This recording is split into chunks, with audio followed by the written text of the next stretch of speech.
Today I'm going to do a review on Pastor Mike Todd of Transformation Church and his sermon called Bamboozled by the Blessing. I did speed him up 1.3 speed so that it'll not only go faster, but also I can avoid any kind of, blowback, copyright kind of thing. So, Hi, Future Shane here. So I ended up getting a copyright claim for this video. So I make a whole bunch of edits on it. I did initially publish it, and I was just gonna let it go. But then I realized that any ads that go on this video will benefit whoever issued a copyright claim. So I don't know who that is. I can only speculate who did this, but I don't want to give them ad money on my stuff and benefit them. You know what I mean? So so I'm making edits on this. So yeah, that happened. I did speed up 1.3 speed, so it'll be saving 5 minutes of time. So without further ado, let's go. This principle, truth, and lifestyle can change everything in your life. When you start living, walking, acting, and loving in crazier faith, it changes everything. And around here, if you're just joining us, I'm sorry, but I have an announcement to make. It's bamboo season at Transformation Church. And if you don't know what that is, it is a season of unusual acceleration. Somebody say that with me. Unusual acceleration. Unusual acceleration. I believe that in this season, in this time, in this moment, God is taking things that took a long time and he's accelerating them. Things that you may have sown and things that you may have saw or things that you may have tried to see before. God's saying this is the season of unusual acceleration. And a lot of people don't understand, why would you call it bamboo season? Because a bamboo tree goes under and it's planted for 3 years. And literally when it breaks forth, somebody shout at me, break forth. Break forth. Y'all didn't shout it at me. Somebody say break forth. Break forth. When it breaks forth out of the ground, out of the position of being under, out of obscurity, it has the ability to grow 2 inches every single hour. That is unusual acceleration. Within 24 hours, it can grow 4 feet. God told me to tell Transformation Church prophetically, and anybody who has the faith to believe it, that this is Wait, God told you to tell Transformation Church that? You're a prophet? your bamboo season. We have less than 50 days left in 2021. God only needs 3 to change the whole world. Y'all missed it. He only needs 3 to do the greatest miracle ever. What could God do in the next 2 months in your life? Somebody shout at me, bamboo season. Bamboo season. Found a scripture that I want us to stand on in this season of unusual acceleration. It's found in Genesis chapter 26, verse 12. It says, and Isaac sowed in the land and reaped in the same year. What? Hold on, he sowed. It usually takes some year. It said he sowed in the land and reaped in the same year 100-fold, and the Lord blessed him. When I see stuff like that, that ties in the last 2 weeks' messages together like that, I gotta go look it up. He's saying that when I see stuff like that, it ties into my last 2 messages. I think he's starting to think that this might be a word for him. So in Genesis, that happened to Isaac historically, and that happened to him. It's not allegorical. The Amplified version. And when I seen this in the Amplified version, it pulled these whole things together. Look at Genesis 26 and 12 in the Amplified. It said, then Isaac planted seed. Remember we talked about having faith like a farmer. In the land as a farmer, and reaped in the same year 100 times as much as he had planted. And the Lord blessed and favored him. This ain't for everybody. Yeah, it's not for everybody. It's for Isaac. But there's some people that in this season of an open heaven where there's unusual acceleration, God said, whatever you sow, you're about to see 100 times that thing in the same year. This is bamboo season. And I'm coming to encourage you. Don't stop sowing now. I want you to be a serial sower. Don't stop sowing your time, your talent. Oh, y'all thought I was just talking about money. Your time, your talent. There are things you can do right now for people that you just stingy with the gifting that God's placed in your hand. And God said, sow it now.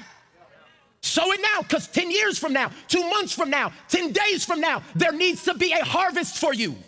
Something tells me we're not going to be talking about Isaac anymore. We're going to be particularly talking about all of you out there in the audience. And you cannot get the harvest if you have not exercised the spiritual faith gift of sowing the seed. And so as I begin to look at bamboo season, I got excited because even this week, I've started hearing testimonies of people that have sowed in different ways, and God is paying off debts and opening up jobs and giving scholarships and promotions and realigning family. I'm not talking about stuff I'm thinking about. These are actual people that these things are happening. So all those examples were carnal, minus the family thing. But then again, if this is bamboo season, that implies it's a season. It's only for a certain amount of time. So, we're supposed to be praying. So do we have to pray certain things in certain seasons now? And then God, as a pastor, I get all pumped. I'm like, let's go. I rejoice with those who rejoice, and I'm mourn with those who mourn. So I'm going. And then God said, Michael, I'm about to open the floodgates and pour out blessing. They don't have room enough to receive. I said, let's go. God has bamboo season. And he said, remind him of the backside of the blessing. I said, no, that's not as fun as telling everybody it's bamboo season. He said, but you're responsible to make sure they're prepared. So today, I need us to walk in a way that prepares us for this season of unusual acceleration and blessing. Is anybody believing for God to do something that is extraordinary? Not ordinary, I said extraordinary. So today, I have to prepare you for that. Because as we yell, it's bamboo season, today, I want to let you know that there are many people in bamboo season that get bamboozled by the blessing. Matter of fact, that's what I'm gonna call the message today. Write that down. Bamboozled by the blessing. See, because we talk to people about what to do to get the blessing, but we never prepare them. I want to talk about this quick. You notice that they paused the video and now they're advertising TBN stuff. They're advertising his book on there now. So Michael Todd he's on TBN a lot. I have covered in my playlist if you guys want to check that out. The whole multitude of people who are on TBN, they basically just want money and they want to promote their stuff, and what I mean, it's like the real world. It's like anything else. They go on talk shows, promote their book, promote their movie. It's the same old thing. What your action steps are to do after the blessing comes. After you get the house, after your emotional stability comes back, after the family is restored, after you get the car, after you wiped up, after they recognize you and you get the promotion, after the loan clears, what do you do after the blessing? And most people today pray, fast, believe, sow, get the blessing, and then they get bamboozled by the blessing. The word bamboozle means to be deceived or tricked. What happens when the very thing you prayed for tricked you out of intimacy with God? Uh-oh. What happens when the very thing you believed for, God, we needed the house, we needed more space, and then it broke up and isolated the family? Now you got 5,000 square feet and no intimacy. Bamboozled by the blessing. I cried out, I prayed, I drove from Texas and Kansas and California to give my crazy faith offering, and God did the miracle. Now what? And if we don't prepare for what God is going to do, we will be left in the trap that humanity gets in over and over. We get bamboozled by the blessing. Have you ever been bamboozled? Now, maybe it's just me, but there's some people that have tricked me No, Pastor, it's me too. You're not the only one. before. And the crazy thing about being bamboozled, most times you don't know you're getting bamboozled. Why are you being bamboozled? It's not a sudden, like, I'm about to exploit you and take advantage of you. Nobody's doing that. It's the people that get close to you and, y'all want to be fake today. It's the people that you once called best friend. It's the people that you gave a position to. It's the people that you put on. And then somehow you look up and, I might be a little too close to home this morning.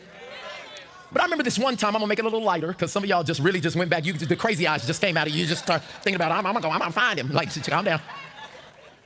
I remember this one time, one of my best friends, John, he actually styles me and does all this stuff. So we've been in the clothes for a very long time. And we were in the clothes when we were broke. And what that means is that all the stuff you wanna buy, you can't buy because you ain't got no money. So anytime you see something that's gently used, or maybe a size or two bigger, or, you know what I'm saying? You make it work. Has anybody ever grown up making it work? Now, some of y'all bougie all your life, but there's some of us that had to take something that was not even and make it work. Well, there was this one time where we've been sneakerheads a long time, and it was the first time these new Yeezy shoes were coming out, and John comes up to me, he's like, So you guys may have heard of some called preachers and sneakers. That's basically, these, very wealthy, pastors, quote unquote, who are, rich and have these, luxurious sneakers that are like thousands of dollars. Well, Mike Todd is one of those people. I found the plug. And John's my friend.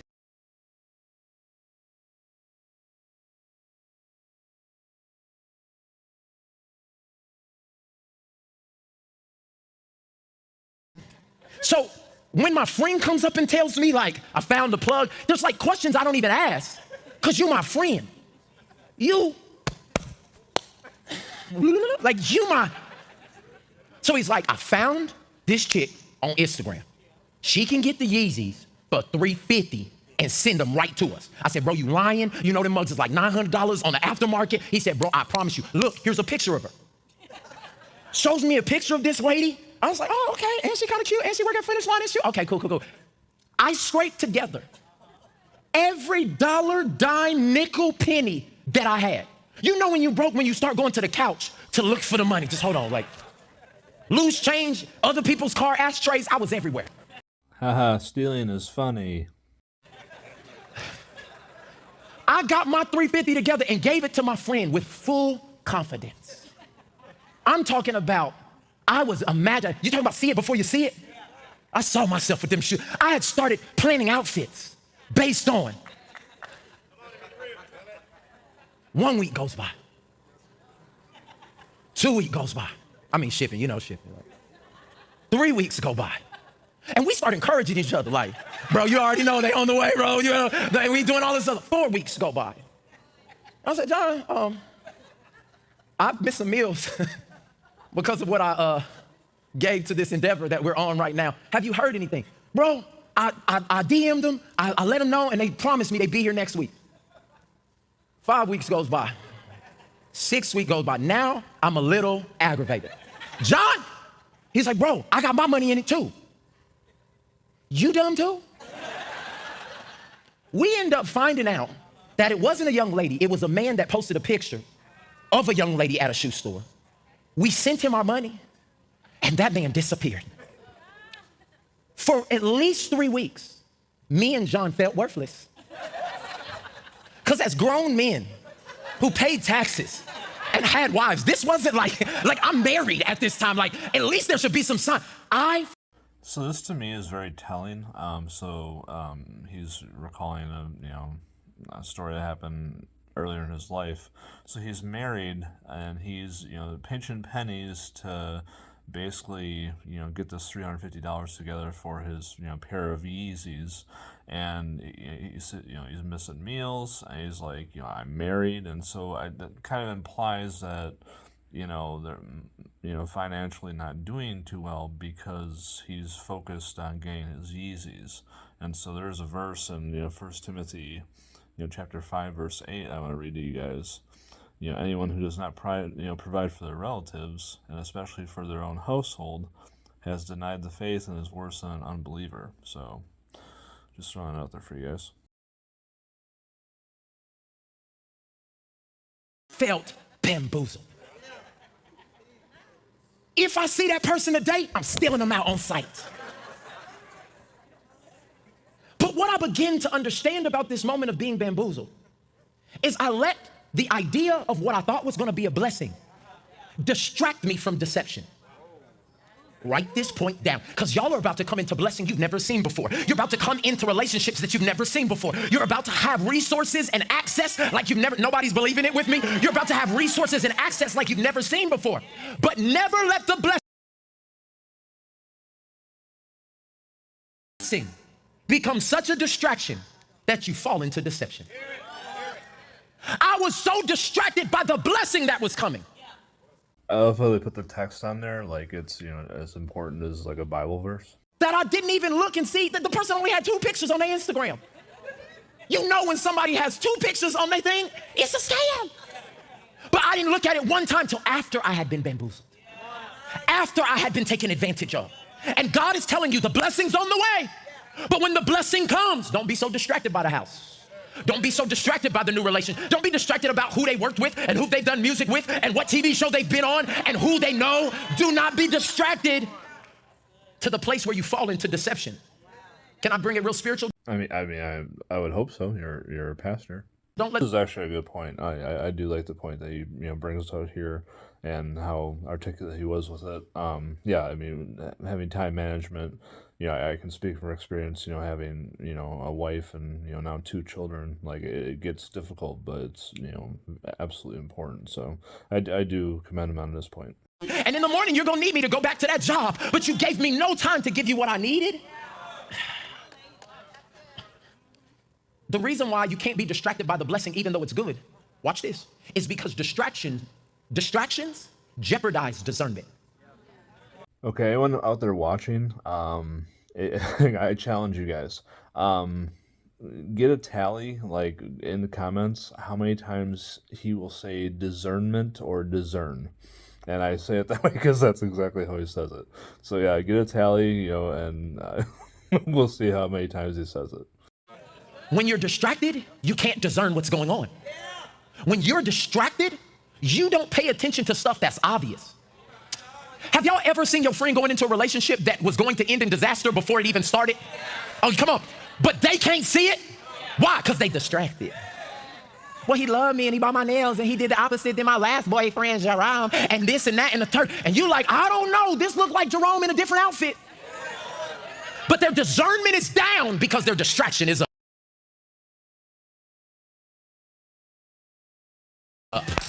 What I'm telling you, the reason you don't know what college to go to is because the distraction is up and the discernment is down. The reason why you don't know if you're supposed to put your kids in that school or that school is because the distraction is up.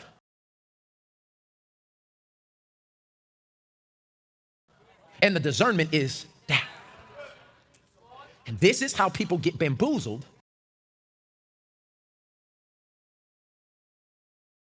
by the blessing, because they can't discern anymore. I just did something and it worked. So then I go, ooh, and that's when the enemy creeps in.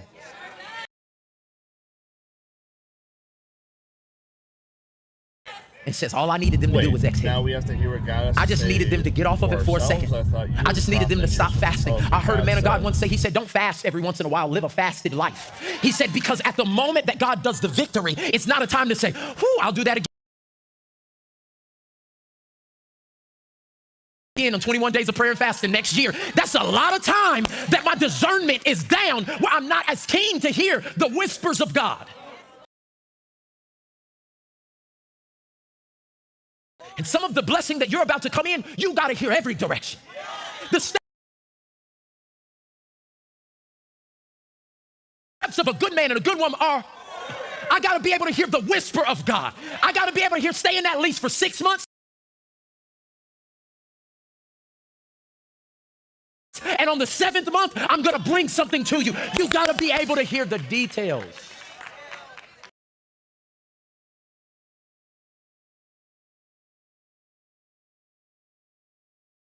The level of responsibility I walk in now, the details matter.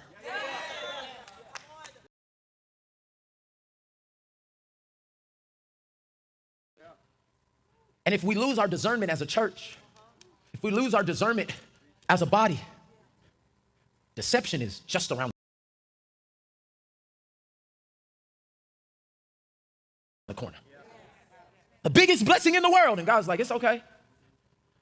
It's okay that I did that once, but my plan wasn't to have one season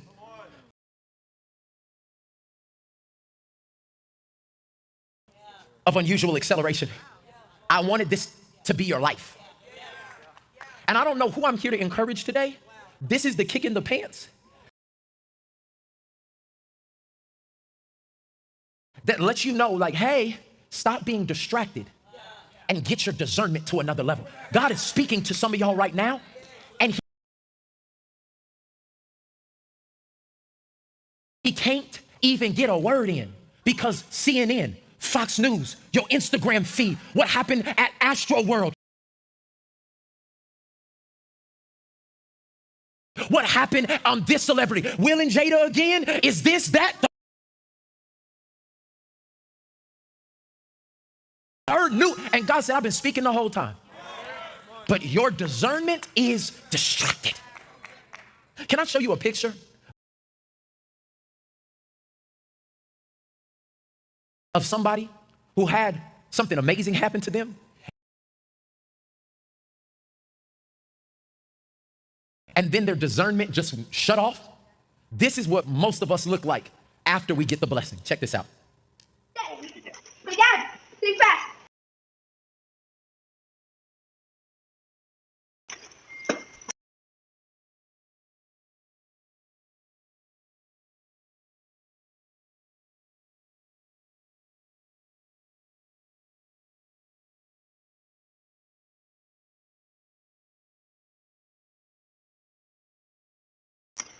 Listen, that child is going to be a pro athlete.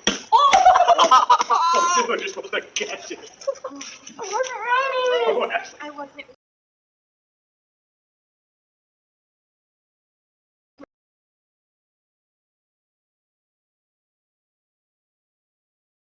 Pro athlete. We're just throwing it. I wasn't ready. Perfect timing.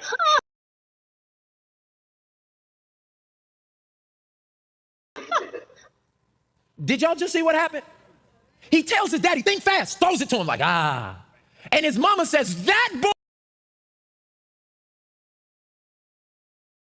boy is gonna be a pro, bam. What he told his dad to do, think fast. He didn't have the discernment to think the ball was coming back.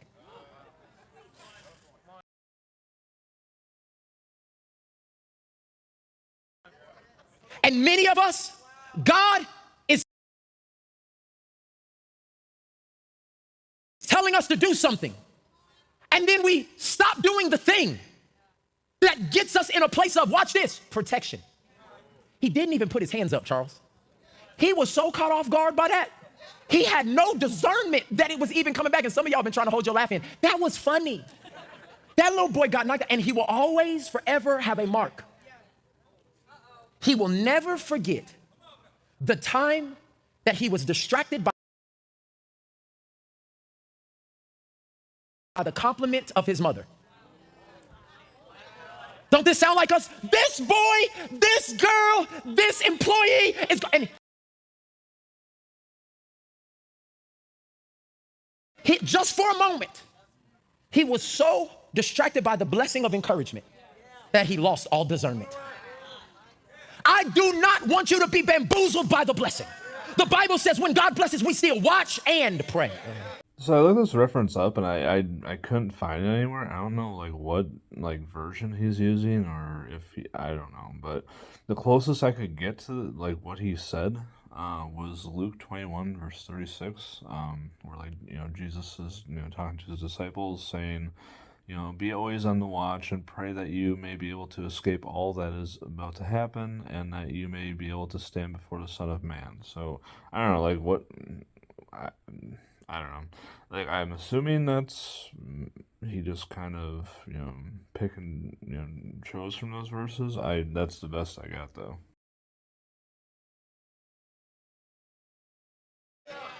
Let me move on. See, because the backside of the blessing, whatever it is, if it's your business doubling, if it's the promotion, if it's you being able to be in emotional stability for the first time after decades of emotional trauma, God said, I'm gonna bless you with it. But the backside of the blessing always comes with three things you have to watch out for. It tries to give you an opportunity to walk away from God and to establish independence, identity, and entitlement. So yeah, that was Michael Todd, and my final thoughts on him. Just basically, he reminds me of so many other famous rich preachers out there. What Stephen Furtick's out whatever. They just allegorize the Bible. They're mainly in the Old Testament. Just talking about characters there, applying it all to you guys. You know what I mean? Like they'll. Who's the Goliath in your life? You're like, I mean, like just that kind of thing. Like, I was listening to someone today, and I don't even know her name, but some woman preacher, which isn't even a thing, but she's basically talking about the woman with the issue of blood in the New Testament for 12 years, and what I mean, it just she's I don't know, it's basically the same thing over and over and over. Just allegorize it, make it all about you. And then but the Old Testament is rich with physical blessings, so that's usually what they go to, the prosperity gospel kind of thing, and that's where they go to. Like, and they'll always, and Abraham is usually a one they always go to because Abraham was rich, and Kenneth Copeland does that a lot. So yeah, definitely this stuff is historical. Like, Isaac lived, and God blessed him, and that was about Isaac. It's a historical book, and I mean, like, it happened that way, as you read it as a history book, and you don't apply it to yourself. It's not, a blessing for us that we can, it doesn't work that way. So it's not an allegory. It's not, I don't know, like, what's the Red Sea in your life that you need to part? You know what I mean? It's a dime a dozen out there. So anyway, that's my view on Michael Todd. So and if you guys want to watch a video about TBN, I'll link that in the video right now.